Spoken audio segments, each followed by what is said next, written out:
Today I am going to discuss about one of the good news regarding the COVID-19. You may be think, are there any good news regarding the COVID-19? Isn't it?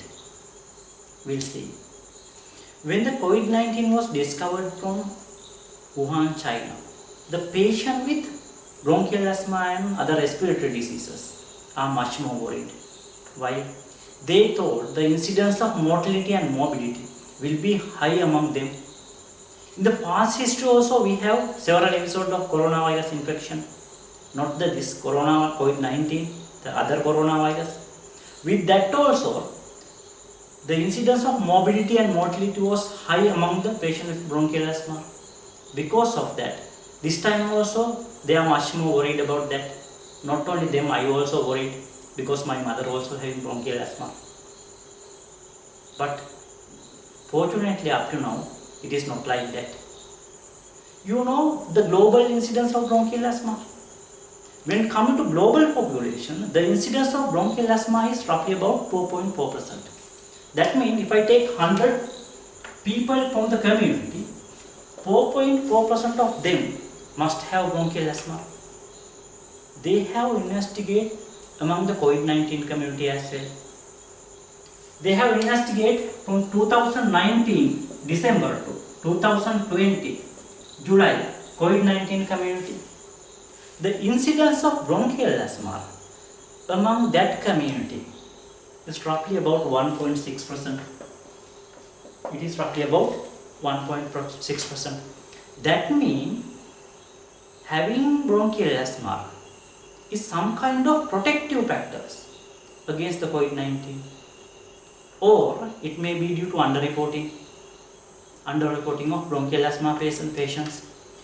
This 1.6 may be due to two reasons. Number one, it may be due to underreporting. In that case, you have to do large study to identify the true incidence of bronchial asthma among the COVID-19 community. Number two, here it may be protective factor. If bronchial asthma is protective factors against the COVID-19, how it can be? Yes, number one, they are usually taking steroid. What steroid does is, steroid reduces the allergy associated immune imbalance. When your COVID-19 infection comes into your lung, it creates some kind of allergic reaction there, inflammatory reaction there. It will reduce by your corticosteroid. It will help to early recover from disease. So, bronchial asthma patient usually take corticosteroid. It will help to reduce the incidence of allergy associated immune imbalance. It reduces allergy associated immune imbalance. Number two, they having chronic inflamed airway. They having chronically inflamed airway. Because of that, scientists thought that reduces the expression of coronavirus 2 receptors. Their epithelium, their respiratory epithelium having lesser amount of COVID-19 viruses receptor. Their epithelium having lesser amount of angiotensin converting enzyme 2 receptors. Those are protective against the COVID-19. Number two, they having reduced number of, they having chronic inflamed airway. They having chronic inflamed airway leading to reduced number of COVID-19 receptors and reduced amount of angiotensin converting enzyme 2 receptors. Number three, when you are having bronchial asthma, your respiratory epithelium having larger amount of interleukin and cytokine. Those interleukin and cytokine are capable of dragging eosinophil into your epithelium. So you are having larger amount of eosinophil in your blood if you are having bronchial asthma. So in interleukin and cytokine induce eosinophilia you can see in patient with bronchial asthma, especially allergic bronchial asthma. If you are having larger amount of eosinophil, it seems to be protective against the COVID-19. You know, when you are recovering from COVID-19, your blood eosinophil count goes up. By that way, it may be a protective factor against the COVID-19. So, eosinophilia, it may be help to reduces the incidence of COVID-19.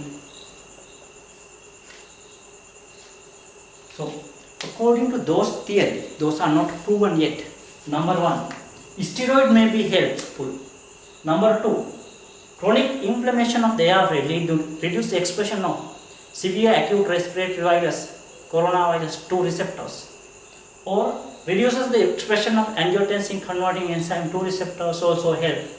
Number 3, interleukin and cytokine induce the eosinophilia. It will help to early recovery from COVID-19.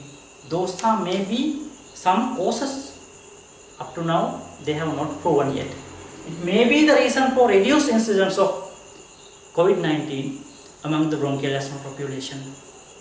Now I am going to tell you, if your patient with bronchial asthma develop COVID-19, how are you going to manage that patient? Number 1, ask your patient to continue the medication. Ask your patient to continue the medication. If you are a patient of steroid, ask to continue. If you are a patient on oral corticosteroid short term due to acute infection or acute exacerbation, ask them to continue. If they want to stop steroid, take expert opinion. Take extra expert opinion. Number 1, continue medication.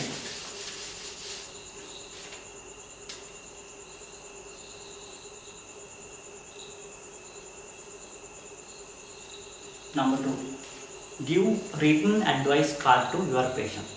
Give written advice card to your patient. In that case, your patient no need to come to you frequently. The incidence of cross-infection will be minimized. That advice card must be included how to recognize the severe disease, how to take inhalation in that case, inhale drug in that case, how to start or how to take short course of steroid. You should give advice card to your patients. Number 2, advice card. Number 3, try to minimize the nebulization.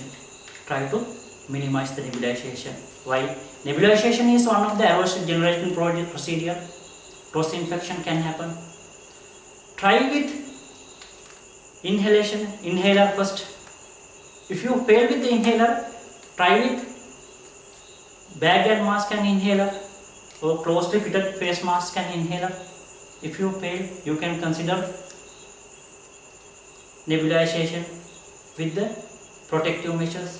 Number 3, avoid nebulization if possible.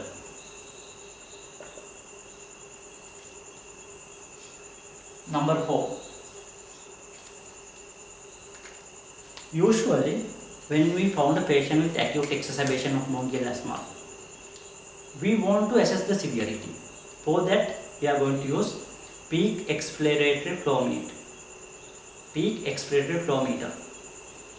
When come with patient with bronchial asthma and COVID-19,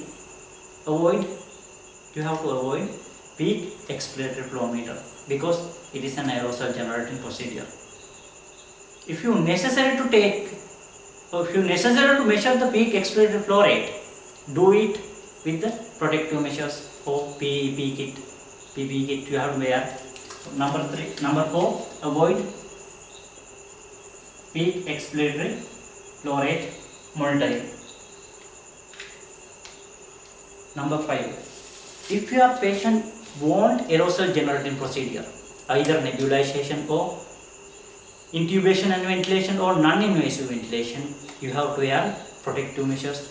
If your patient, number 5, if your patient need supportive ventilation or nebulization, you have to wear protective measures when nebulization or non-invasive ventilation or invasive mechanical ventilation. Again, I will repeat it for you. If you found a patient with bronchial asthma and COVID-19, number 1, ask them to continue medication. Steroid, even steroid you can continue.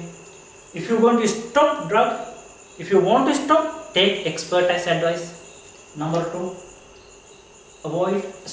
advice card you should give to your patient. That advice card should say how to identify the severe disease, how to use inhalers, how to take short course of steroid. That advice card must be included. Number 3, avoid aerosol generating procedure. If you want to do it, do with the protective measures. Number 4, avoid peak expiratory flow rate as it aerosol generating procedure. Number 5, if your patient needs supportive ventilation, either non-invasive ventilation or mechanical ventilation, you have to wear protective mask. That is all regarding the COVID-19 and bronchial asthma. Up to now mean up to 2020 July, COVID-19 behavior with the bronchial asthma in the good way. We'll see what are the new evidence in the later. Once it published, I will tell you for you. Thank you very much. That is all regarding COVID-19 and bronchial asthma.